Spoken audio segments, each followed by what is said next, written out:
Hi Will, so I'm looking at this walk cycle you posted on Sketch. All in all, judging just by the side view, I think it could possibly work. I think, however, that I'm looking at this foot in here at the back, and one thing that I'm not very convinced about is that you're lifting the heel this early. Um, yeah, I know that some blueprints, like the Animator Survival Kit, go towards the up pose with the lifted foot in there, but if you look at it, it feels like it's a bit unnatural that you're lifting that early. So perhaps you could, so if this is, I guess, this is the contact, this is the down, this is probably the passing, and this is the up. Perhaps you could leave it a lot lower to the ground there, because it feels like it's deliberately lifting the heel, but you see that the body is not raising. So how could you do that? That looks a bit unrealistic there. So that's the one thing that sticks out to me. Then the other thing is the fork pose of the fingers there. And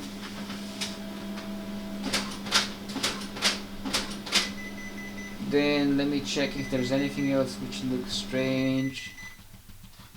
I think it would be a lot easier to evaluate this without the master moving forward, because right now everything moves forward and it's hard to track the arcs. It's a bit strange, this hand, it's a bit strange because it stays there, then moves down until frame 4, then stays there, you see, doesn't move at all until 6, and then it moves, like as if you forgot to make a pose there on frame 4. So that's a bit strange. It moves, stops, and then moves again. So that's a bit bizarre to look at. And I would imagine that the head would bob a little bit as you go up and down, but right now I cannot say anything about that because it just moves through space. If you put it on the spot there, if you mute the master, it's going to be easier to give feedback to that. And I think that's it for this point of view. So next time, perhaps it would be better to see the master steady, that doesn't move, and that's it.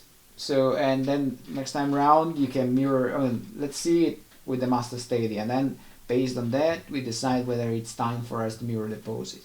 You could already address this feedback and mirror the poses, and then post a new sync sketch so that we see a 3D view of this character. Anyhow, it should be relatively fast to mirror the poses using Red 9. Have fun and animate on. Bye.